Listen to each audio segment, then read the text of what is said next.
People wanted it. People got it. First time Michigan and Ohio State met is 1 versus 2. And it came down to a 3-point game. Welcome to the College Football Postgame Show presented by Geico alongside Tim Brando. I'm Jason Horowitz, and let's just get right into it. Michigan and Ohio State. The Buckeyes win 42-39. 3 turnovers for Ohio State. An interception, 2 fumbles. They're all charged to Troy Smith. But guess what, folks? He's still your Heisman winner. The guy had 318 yards through the air, 4 touchdown passes, and only 1 point, at least in my mind, did you think Michigan was going to win this football game. Take a look at the head-to-head comparison. Bo Schembechler passed away yesterday. He would not have liked this type of football. No. There was over 900 yards of offense in this game. And quick math there, that's 81 points on the board. Tim, let's break this down. We both watched this game, and like everybody in the country did, you know, play in, play out.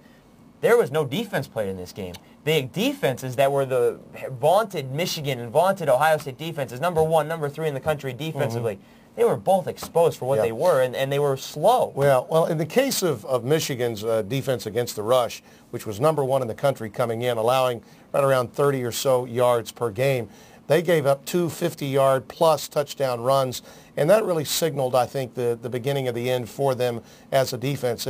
All Ohio State had to do was continue to move the chains and get first downs, which is really pretty much what they had to do, and then take an onside kick at the end and secure it as Teddy Ginn Jr. did.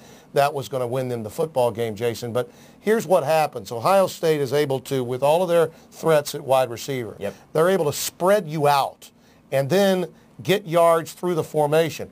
You can't put 7 or 8 in the box when you got Teddy Ginn over here, Gonzalez there, Robisky there. They weren't able to do it, so they just didn't have the numbers to match up. That being said, the yards given up by Michigan, I think will be brought up when the debate begins as to whether there should be a rematch. Yep, definitely. I think that's going to be brought up because if the right things happen in the next couple of weeks, there will be some talk about a possible rematch, and I don't think Michigan's going to drop severely in the polls. I really don't. I think if USC beats Cal tonight, which most people expect will happen, and obviously as we're taping... You do, I don't. Okay, fine. We're split here. Then I only think Michigan will fall behind USC and be number 3, which means all USC would have to do is lose to Notre Dame. But and by the way... that's something that's good we can talk about for the next couple of weeks here. But let's talk about Troy Smith here because he wrapped up the Heisman today because... in his big games, let's take the games against Texas, the games against Michigan, and last year against Notre Dame, he's 5-0. Well, 6-0 actually now with the win against Michigan, and 1 interception. He's got 11 touchdowns, I believe, and 1 interception in those 6 games. That's incredible. That's just through the air. He owns this series. Yes, he does. I mean, I don't remember, in my long memory in college football, I think it's pretty good. I can't recall a quarterback that was as dominant in a series in helping his team win games, particularly when they came from behind last year on the road and were able to get it done. Plus, he's had a makeover off the field. This is a guy that had some issues off the field and was suspended to start the season a year ago, not this year, but last year. And you know what? He's overcome all of that. He acts like a leader. He speaks like a leader. His team identifies with that. Right now, in my Heisman list, it's Smith number 1. If Brady Quinn plays well next week, he'll go number 2. And it's a battle for 3 between Colt Brennan of Hawaii and Ray Rice of Rutgers right now for me. I'd put Michael Hart at number 5. He had 145 yards today. He had 3 touchdowns. He had a tremendous day in the loss, and it's only the second time Michigan has lost when Michael Hart goes for over 100 yards. So credit there. Jim Tressel now 5-1 in this series over Lloyd Carr, which doesn't bode well for Michigan fans either. All right, folks, believe it or not, there actually were other games of matter on Saturday afternoon, or at least one other game of real matter for conference standings. Boston College at home spanks Maryland. 3 defensive touchdowns in this game for the Eagles. So what Boston College needs to do now is win next week and hope Wake Forest loses today to Virginia Tech and next week, and then Boston College will play Georgia Tech for the ACC Conference Championship on December 2nd. The other game of importance, Notre Dame, not obviously this was expected, 13th straight win over Army, 41-9. Tim, who is your national championship contender to play Ohio State? We know Ohio State's in the national championship game January 8th, like 86 days from now. I think it's 58 to be exact, but whatever it is. Who do you think is going to end up playing Ohio State? Well, if Notre Dame beats USC and USC wins against Cal tonight, let's say they go in with only 1 loss, Notre Dame wins that game.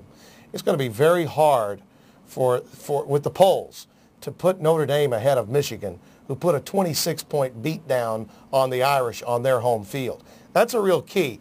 It's very simple if USC wins out.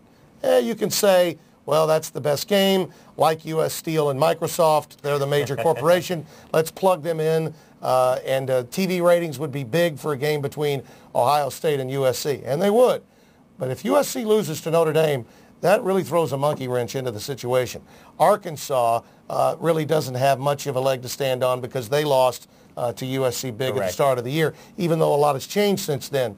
But if Notre Dame happens to be that team and not USC, Arkansas says, what about us? Yeah. We're better than Notre Dame. Look at the challenge that we had, the schedule that we played, and the way we finished the season, provided Arkansas wins all of their games. So a Notre Dame win against USC, even if USC beats Cal on this Saturday night, that will really throw a monkey wrench into a lot of things.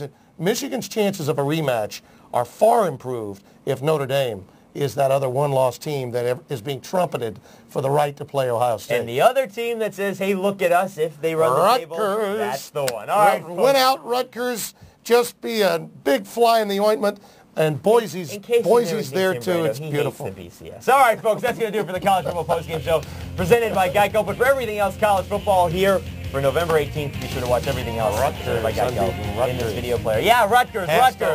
For Tim Brando, I'm Jason Horowitz. Take care.